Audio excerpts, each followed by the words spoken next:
Komunikasi pergerakan internasional, pergerakan. Jadi tercatat yang dicatat oleh keluarga saya bahwa saya itu 8 kali waktu zaman itu ke Mekah. Terjawab ke bertanya ibadah gitu. Ini orang pergerakan. Dan mungkin saya hadirin juga itu waktu itu memastikan bahwa Indonesia ini pantas untuk memegang dana amanah. Betul. Ya agen kan itu agennya oleh putranya Abdul Karim, kakek Aka. Dan membawa itu ke Cokro Aminoto. Karena Ratu Adil dan magnetnya. Ya. Persinggungan dengan Bung Karno itu zaman Cokro Aminoto, karena tercatat Cokro Aminoto dari surat perintah Ali Syariati untuk menemui Abdul Karim itu 10 tahun. Iya, bolak-balik ya. Sampai Cokro Aminoto punya rumah dan menikah. Termasuk di bawah murid-murid. Iya, di bawah itu. Karno. Ya, itulah ikatan sejarah Bung Karno dengan dana amanah, dengan informasi tahunya dari Abdul Karim. Karena dia membawa Abdul Karim. Iya. Nama Abdul Karim itu dari Abdul Karim Al-Bantani. Akhirnya terdeteksi juga. Jadi setelah pergerakan itu terdeteksi Abdul Karim sebagai owner pergerakan Serikat. Makanya diserahkan dicari, disemerahkan untuk dibunuh. Itu catatan sejarah tertulis dari Serikat Islam. Cuma saya ada yang belum pasti. Apakah waktu hijrah balik ke India itu bersamaan dengan Tan Malaka yang ke Rusia, kakeknya Gus Dur, Hasyim Asy'ari ke Mesir. Apakah di zaman yang sama atau apakah berbeda tahun? Karena mereka juga semua orang Serikat Islam dan sama-sama juga diasingkan sebenarnya. Diasingkan. Cuma ada kalau kaitan, jadi cerita hijrah sebagai orang dihijrahkan, dikembalikan oleh Serikat Islam kan nggak ditangkap. Bukan nggak diasingkan, hanya dikembalikan jadi penghubung para Serikat Islam, orang pergerakan. Sebagai penghubung pergerakan Islam internasional, ya Serikat Islam internasional dengan Serikat Islam di Indonesia. Sama, Tan Malaka juga sama. Karena Tan Malaka juga Serikat Islam awalnya. Hasyim Asy'ari. Cuma saya nggak punya fakta apakah tahun yang sama atau beda tahun kemudian. Cuma hampir sama lah ceritanya. Oleh para pejuang teman-temannya di Tasik, di Sukabumi, Abdul Karim dianggap syuhada, meninggal. Padahal hilang, padahal kembali. Jadi Abdul Karim itu di DPO oleh polisi dan tentara Belanda setelah ada peristiwa.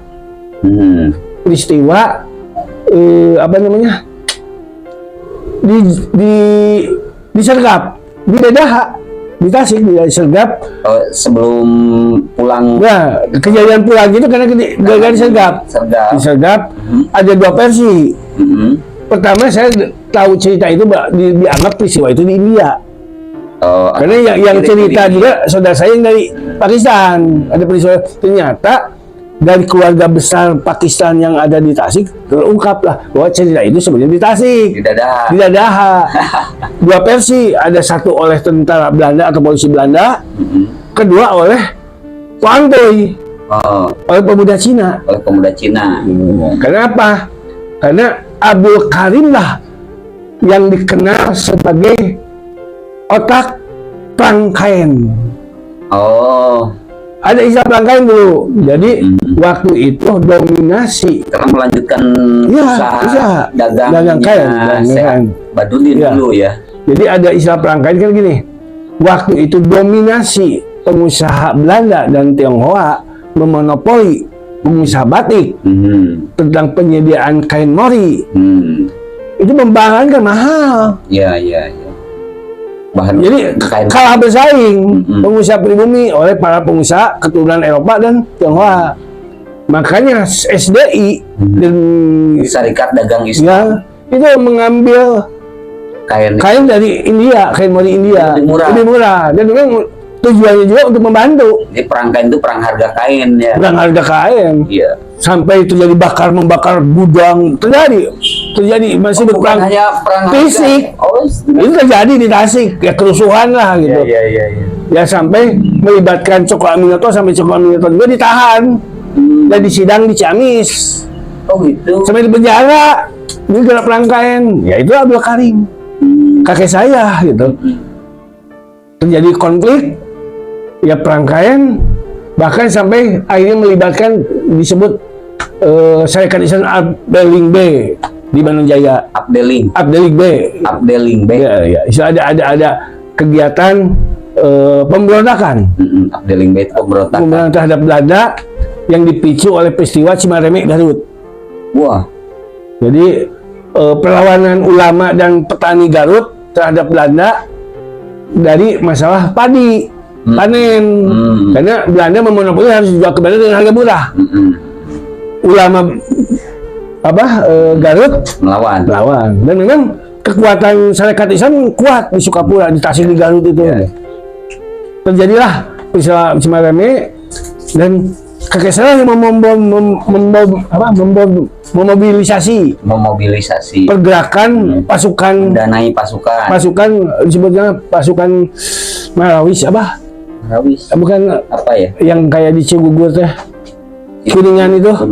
Oh, Darwis Madrais yang pakai pasukan pakai ikat putih yang dikirimkan dari Ciawi. Cuma waktu itu pasukan dari Ciawi ke Garut, peristiwanya pembantaiannya, penembakannya udah selesai. Fungsi Kak Kuningan. Enggak ada istilah itu. Intinya itu kenapa sampai fakta sah kakek saya di Pagerage. Oh, di Pagerage. Ada masjidnya juga. Memang diangkat oleh masyarakat masjid orang Pakistan dulu yang membangun masjid. Ada masjidnya juga. Ya itulah pusat pergerakan yang akhirnya nanti ke depannya jadi Masyumi, itu pergerakan Masyumi gitu. Syarikat Islam ya benar-benar ya Masyumi juga bubar, tapi juga pergerakan kena. Ya deh Masyumi kemarin. Ya. Itu pergerakannya Ciawi, itu pasukan Ciawi itu udah pakai ikat-ikat putih, udah dimandiin kebal apa-apa untuk pasukannya dimodifikasi. Pergerakan Cimareme itu akan menjadi pemberontakan nasional. Cuma ya tidak berjalan, gagal. Nah, disitulah Abdul Karim semakin disorot. Ya akhirnya terjadi penyergapan. Terjadi perkelahian, musuhnya meninggal satu, yang di 10 yang menyergap itu meninggal satu, Abdul Karim selamat. Berarti berkelahi disergap itu. Berkelahi, terjadi bisik. Akhirnya selamat. Dari selamat, akhirnya di DPO. Karena membunuh. Dari DPO, polisi dan Belanda dicari dan oleh Syarikat Islam dikembalikan, diamankan lah, dikembalikan, meninggalkan anak istri. Oh, udah nikah dengan orang Tasik. Orang Tasik, nenek saya. Bapak. Nenek saya. Oh, ya, Abdul Karim nikah dengan perempuan Sukapura, orang Jaya. Ya nenek. Ya lahirlah bapak saya umur 9 tahun waktu ditinggalkan oleh bapaknya. Satu anaknya. Udah ada tiga. Enggak, yang dari tiga. Masih pada hidup. Cuma bapak saya meninggal. Di umur 9 tahun bapak saya ditinggalkan. Jadi waktu Abdul Karim hijrah ke India, dia tidak ngomong ke istri. Karena dia menutup, mengamankan supaya selamat lah, memang dirahasiakan. Jadi dia tanggung jawab sendiri, pergi sendiri gitu, tidak melibatkan keluarga, ditinggalkan. Keluarga ditinggalkan. Bapak saya umur 9, anak ketua bapak saya dianggap syuhada, dianggap meninggal oleh tanpa jejak lah, hilang. Ya, cita-cita lain waktu pergi itu tahun 1939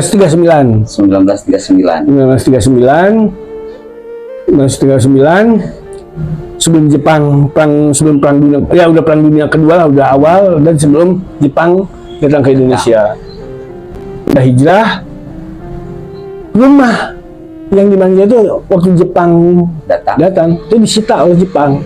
disita, dan pindahlah keluarga saya ke Tasik. Sampai sekarang tinggal di Tasik itu. Awal dari Manonjaya itu ini waktu disita ke di Jepang. Jepang. Pindahlah hijrah ke Tasik. Waktu itu rumah yang disita oleh Jepang hanya satu rumah di Manonjaya. Padahal tokoh Manonjaya banyak. Ya. Ayah Raden Une, Ayah Junedi, Ayah Raden Une ada dalam. Hanya rumah kakek saya yang disita. Bahkan isunya asetnya juga disita oleh Jepang, ya kayak pabrik minyak sereh, truk apa disita oleh Jepang.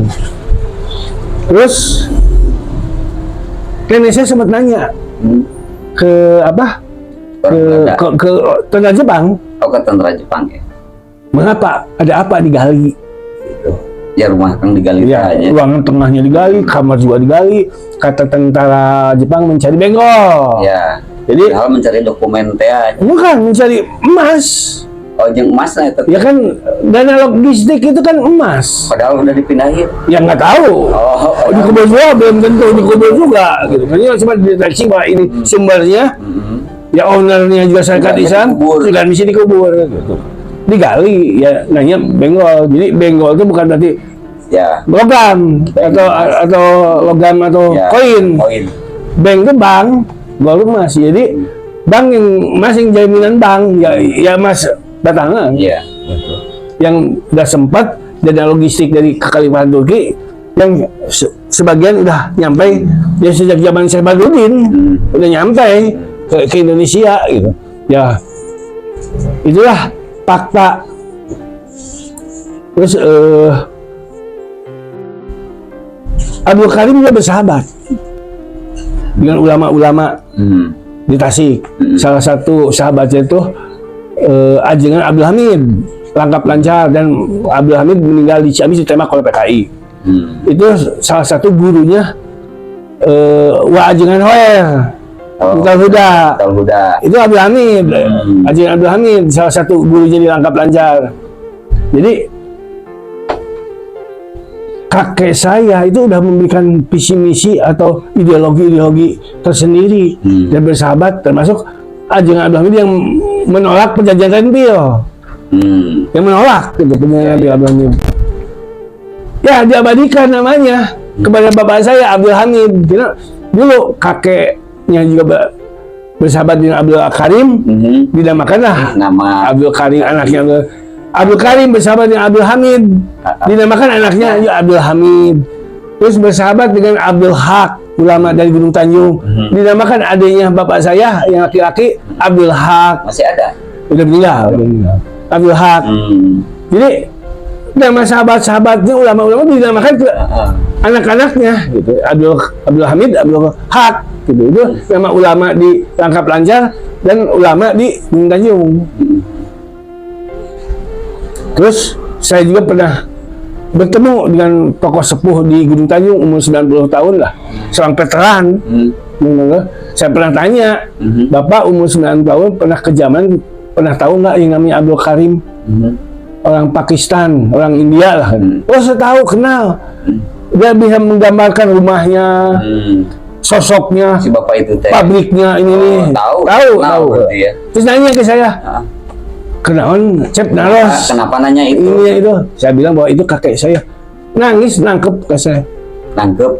Meluk. Jadi dia mewakili para veteran, mewakili bangsa Indonesia, berterima kasih kepada ada orang asing, ya orang dari luar negeri, yang berani mengorbankan harta dan nyawanya untuk bangsa Indonesia. Dia menyatakan terima kasih sambil nangis. Ya.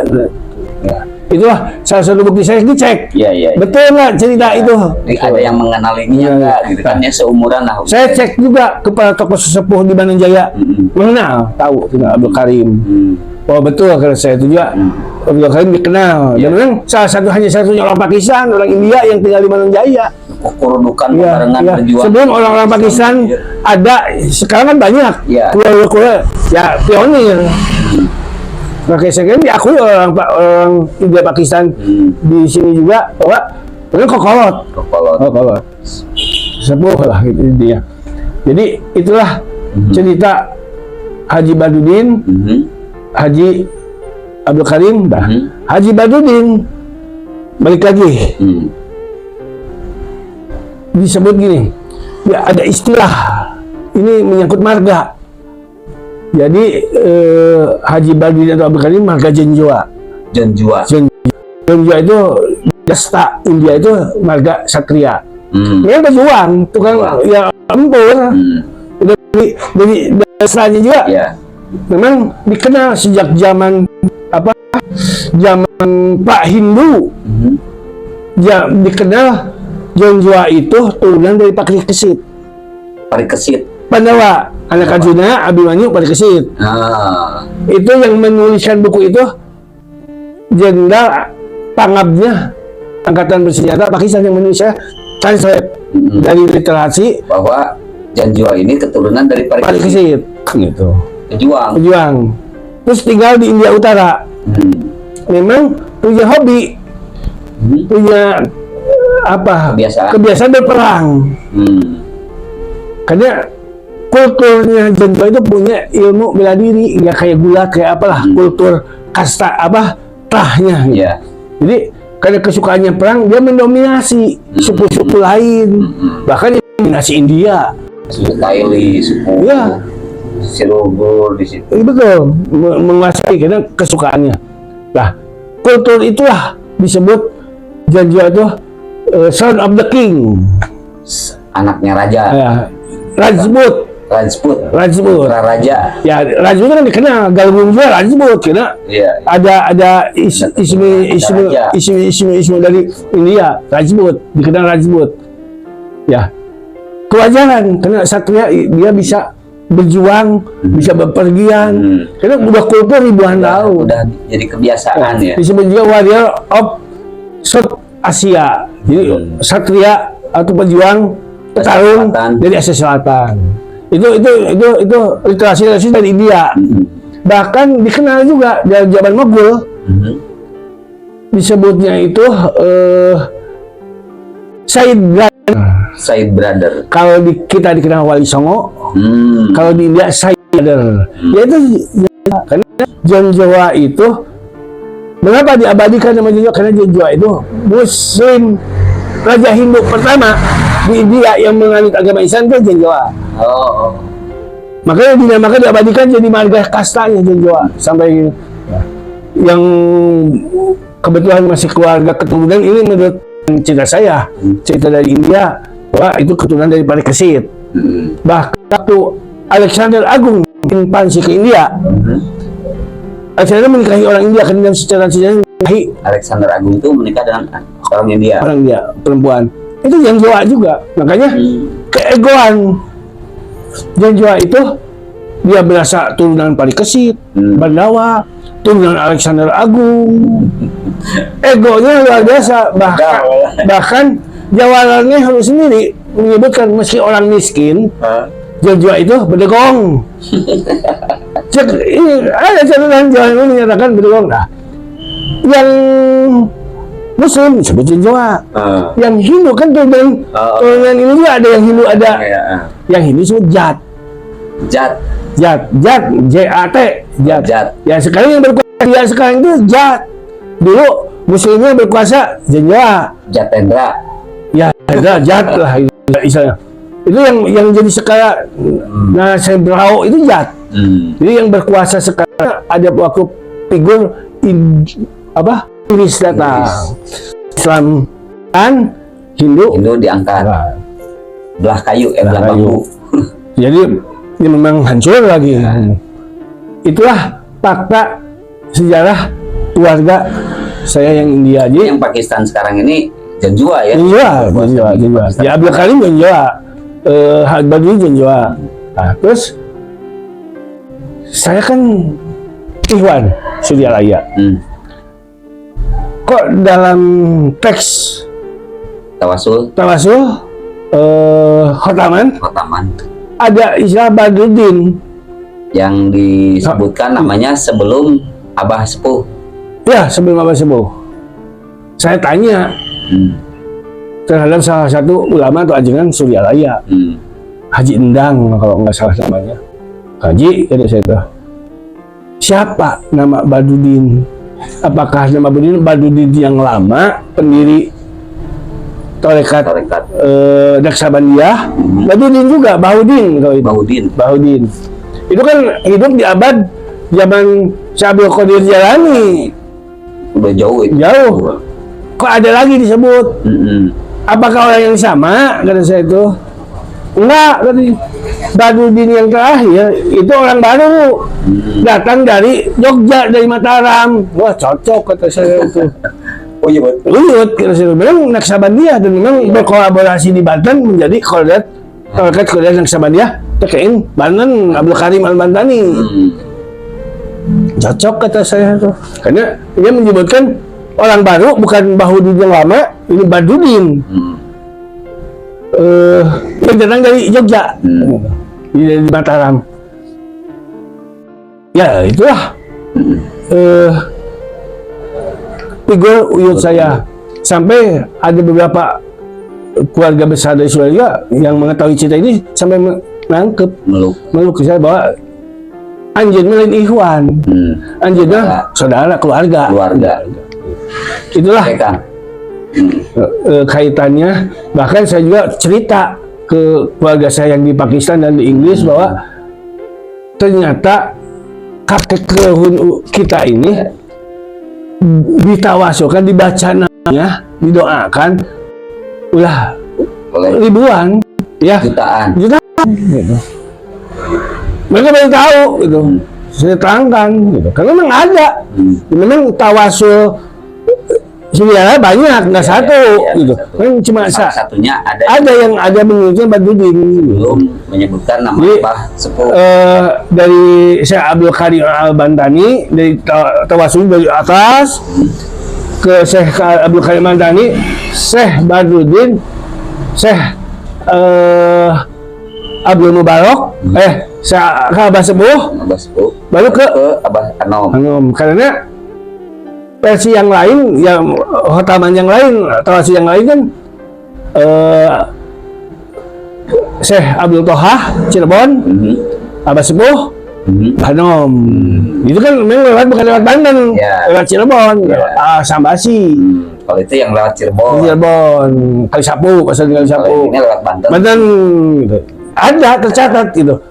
Ya, itulah fakta mengenai Syekh Badudin. Ya, biut akangnya. Ya.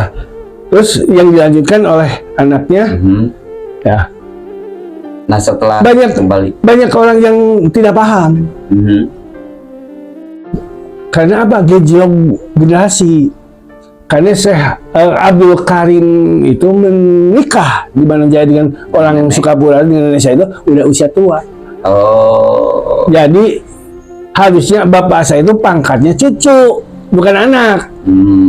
Jadi umurnya udah ya. Karena hilangnya data, tidak terdeteksi bahwa Abdul Karim punya turunan, punya anak, punya cucu, karena ada stag usia yang mereka tidak ketahui.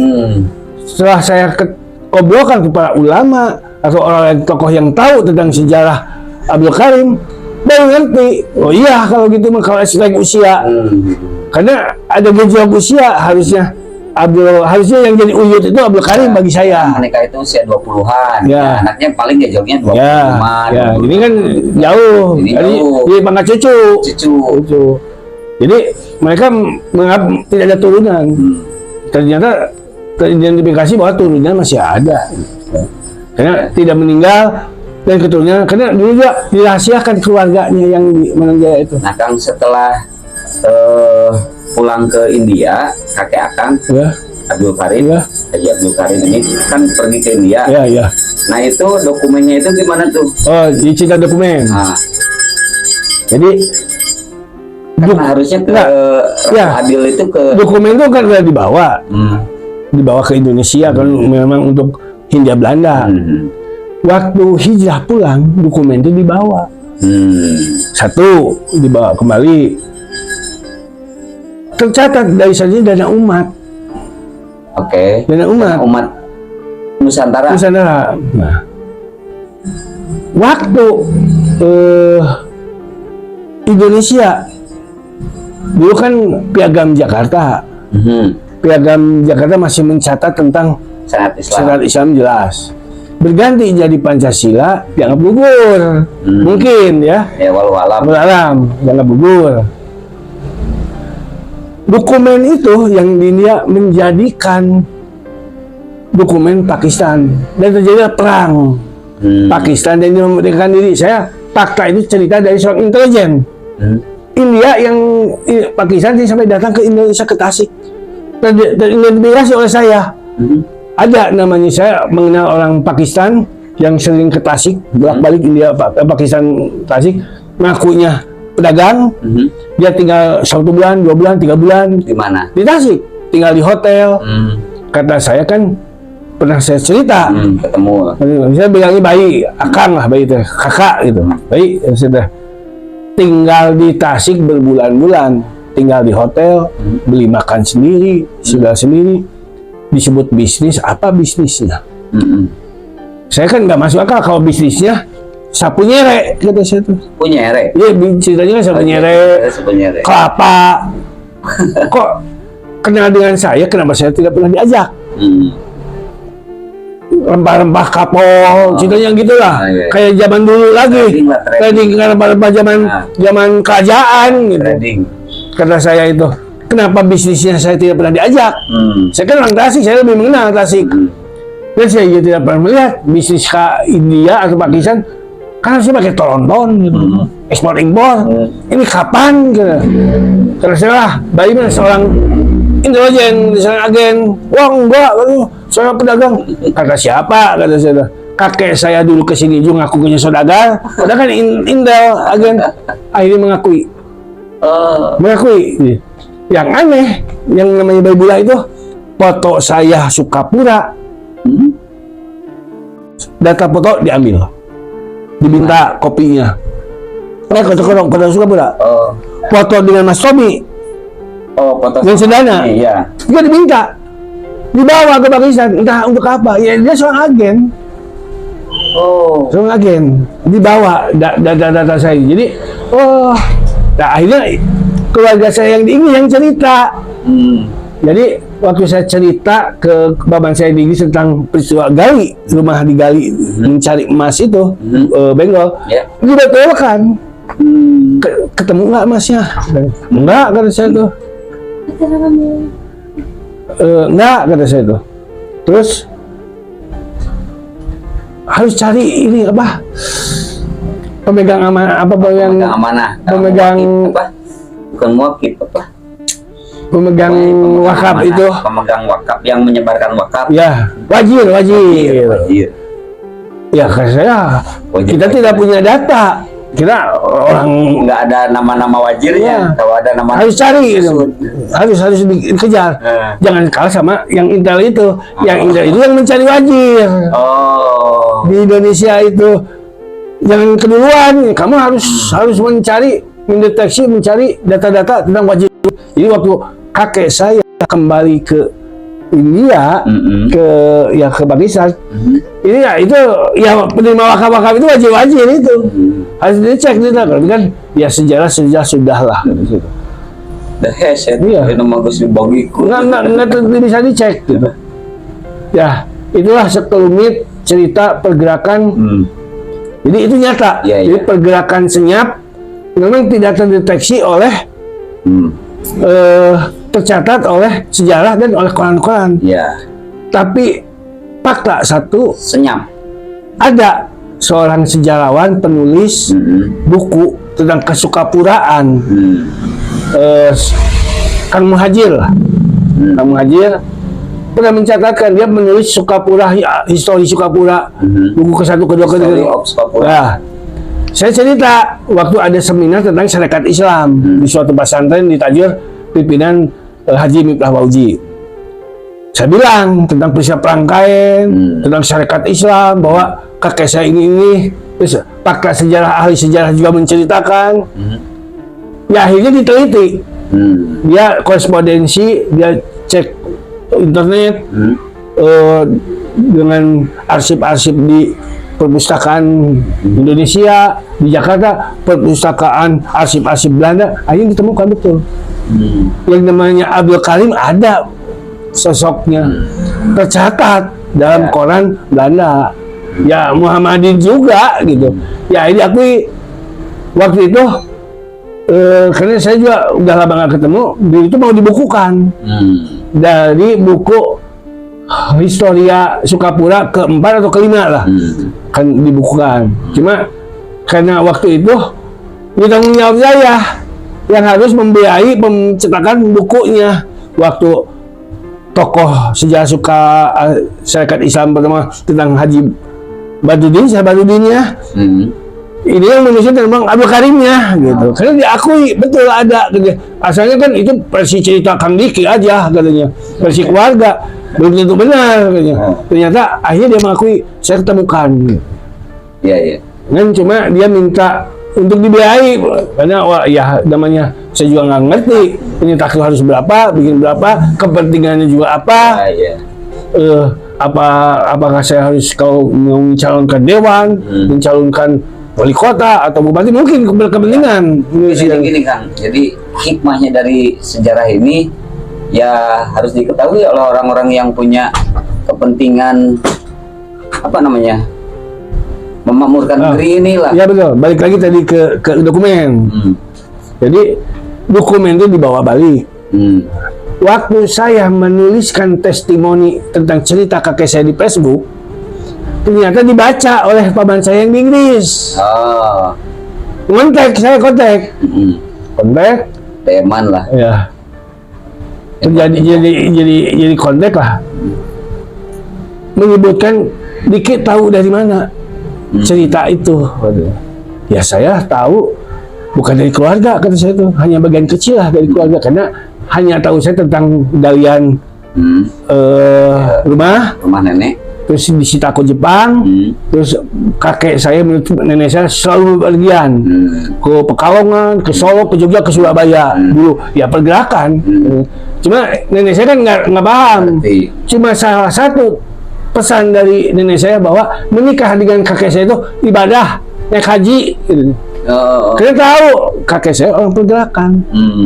Dia menikah itu sama dengan naik haji katanya. Itu cerita nenek saya gitu. Bahwa mau menikahi orang tua ya udah bukan ini apa orang asing. Nggak sebanding lah usianya. Ya bukan orang asing lagi. Alasannya ibadah naik haji katanya. Jadi dia ibadah menikah dengan orang Arab, Pakistan, orang Arab India itu bagaikan sama dengan naik haji. Itu pahalanya itu ismu yang pengakuan nenek saya ngakunya ya mungkin di tanaman atau pengakuan gitu, atau dari guru atau siapa yang menjodohkannya dulu gitu. Itulah ceritanya ya. Waktu saya bilang hanya sekian bagian kecil tahu dari keluarga, saya tahu cerita itu dari hasil investigasi saya, silaturahmi, diskusi dengan orang-orang tua, para sesepuh, pesantren, siapalah yang ada di Tasik, kata saya itu. Tersimpulkanlah pajal rahasia tentang siapa Abdul Karim, siapa Haji Badudin. Betul, kata paman saya di Inggris, betul katanya. Coba Diki terangkan ke paman, ya ke adik bapak saya yang kecil-kecil, kan waktu tinggal dalam kandungan juga ada, yang bungsu itu, Mang Cecep lah. Itu ditinggalkan waktu masih dalam kandungan, waktu ditinggalkan begitu. Waktu saya ke Indonesia, ditanya saya juga kenapa bapak meninggalkan anak-anak lagi kecil, tidak tanggung jawab, ya bajingan lah gitu, meninggalkan anak-anak lagi kecil. Saya tidak bisa menerangkan, gitu. Kata paman saya di Inggris. Yang ditanya oleh kakak-kakaknya, ya paman saya, budi saya. Kalau Diki udah tahu, betul ciri-ciri dia kasih tahu. Memang betul, bapak saya seorang komando. Yang komando itu ya agen, ya tentara. Ya karena apa? Waktu itu kultur kekhalifahan, ya siapa juga pejuang pergerakan, ya bergerak lah gitu, pejuang. Ya komando itu kok pejuang gitu. Coba ceritakan. Ya akhirnya saya ceritakan ke paman saya, ke bibi saya, ya akhirnya mereka mengalami dan mengerti, kalau ceritanya begitu wajar. Mereka juga paham, akhirnya maulah berdamai dengan rasa dengan bapaknya gitu. Ya memaafkan ini, oh ceritanya begitu. Ya, akhirnya tersampaikan lah.